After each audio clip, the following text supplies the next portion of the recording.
అరుణ్ పిల్లై కస్టడీని పొడిగించారు. వాంగ్మూలం ఉపసంహరణ అంశాలపై రౌస్ అవెన్యూ కోర్టులు విచారణ ముగిసింది.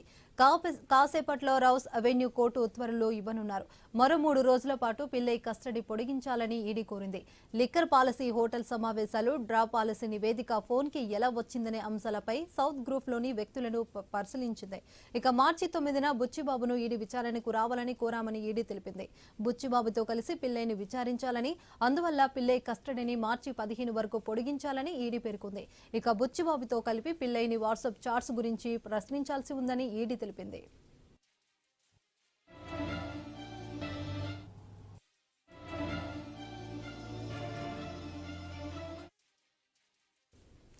అరుణ్ పిల్లై కస్టడీని పొడిగించారు. వాంగ్మూలం ఉపసంహరణ అంశాలపై రౌస్ అవెన్యూ కోర్టులో విచారణ ముగిసింది. కాసేపట్లో రౌస్ అవెన్యూ కోర్టు ఉత్తర్వులు ఇవ్వనున్నారు. మరో 3 రోజుల పాటు పిల్లై కస్టడీ పొడిగించాలని ఈడీ కోరింది. లిక్కర్ పాలసీ, హోటల్ సమావేశాలు, డ్రా పాలసీ నివేదిక ఫోన్కి ఎలా వచ్చిందనే అంశాలపై సౌత్ గ్రూప్లోని వ్యక్తులను పరిశీలించాల్సింది. మార్చి 9న బుచ్చిబాబును ఈడీ విచారణకు రావాలని కోరామని ఈడీ తెలిపింది. బుచ్చిబాబుతో కలిపి పిల్లైని విచారించాలని, అందువల్ల పిల్లై కస్టడీని మార్చి 15 వరకు పొడిగించాలని ఈడీ పేర్కొంది. ఇక బుచ్చిబాబుతో కలిపి పిల్లైని వాట్సాప్ చాట్స్ గురించి ప్రశ్నించాల్సి ఉందని ఈడీ తెలిపింది.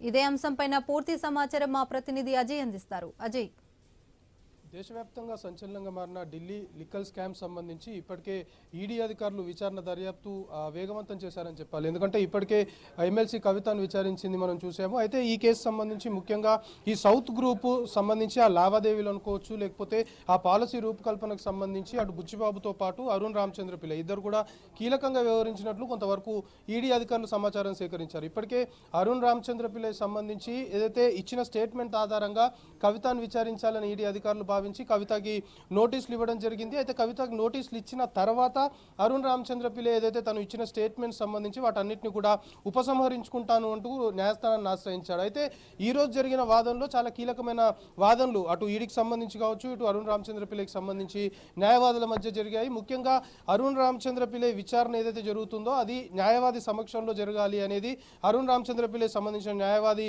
వాదించిన క్రమంలో ఈడీకి సంబంధించి న్యాయవాదులు మాత్రము ఎట్టి పరిస్థితుల్లో అంటే కేవలం ఆ వ్యక్తి ఎవరైతే అందులో ఇన్వాల్వ్ అయి ఉన్నారో వాళ్ళని మాత్రమే ప్రశ్నిస్తాము, మరొకరు అక్కడ ఉండే అవకాశం లేదు అంటూ దానికి కొంతవరకు అభ్యంతరాలు వ్యక్తం చేసిన పరిస్థితి. అయితే ముఖ్యంగా ఈ ఎంటైర్ ఇష్యూకి సంబంధించి అరుణ్ రామచంద్ర పిల్లై చాలా కీలకంగా వ్యవహరించాడు. ఎందుకంటే ఇప్పటికే అరుణ్ రామచంద్ర పిల్లై దాదాపు 11 సార్లు కూడా అతని స్టేట్మెంట్స్ రికార్డ్ చేయడం జరిగింది. అయితే మొదటి స్టేట్మెంట్ అనుకోవచ్చు, సెకండ్, థర్డ్ స్టేట్మెంట్ వరకు కూడా అరుణ్ రామచంద్ర పిల్లై పూర్తి స్థాయిలో కూడా ఈడీకి సహకరించినట్లు ఈరోజు వాదనలో చెప్పడం జరిగింది. ఎందుకంటే వీళ్ళు కొన్ని హోటల్స్ అటు ముంబై, ఢిల్లీతో పాటు హైదరాబాద్ సంబంధించి కొన్ని హోటల్స్లో రహస్య సమావేశాలు ఏర్పాటు చేసుకున్నారు. రహస్య సమావేశాల్లో ఈ లిక్కర్ స్కామ్ సంబంధించి లిక్కర్ పాలసీ రూపకల్పన అనుకోవచ్చు, లేకపోతే దీన్ని పూర్తిగా ఏ విధంగా మానిటర్ చేయాలి అనే దానిపైన చాలా వరకు డిస్కస్ చేయడం జరిగింది. అయితే అప్పటి వరకు సహకరించిన అరుణ్ రామచంద్ర పిల్లై ఒక్కసారిగా యూటర్న్ ఎందుకు తీసుకున్నాడో అర్థమవుతుంది అంటూ కూడా ఈడీకి సంబంధించిన న్యాయవాది వాదించడం జరిగింది. ఎందుకంటే కవిత ఎప్పుడైతే నోటీసులు అందుకుందో, కవిత ఎప్పుడైతే విచారణకు హాజరు కావాలి అంటూ ఈడీ అధికారులు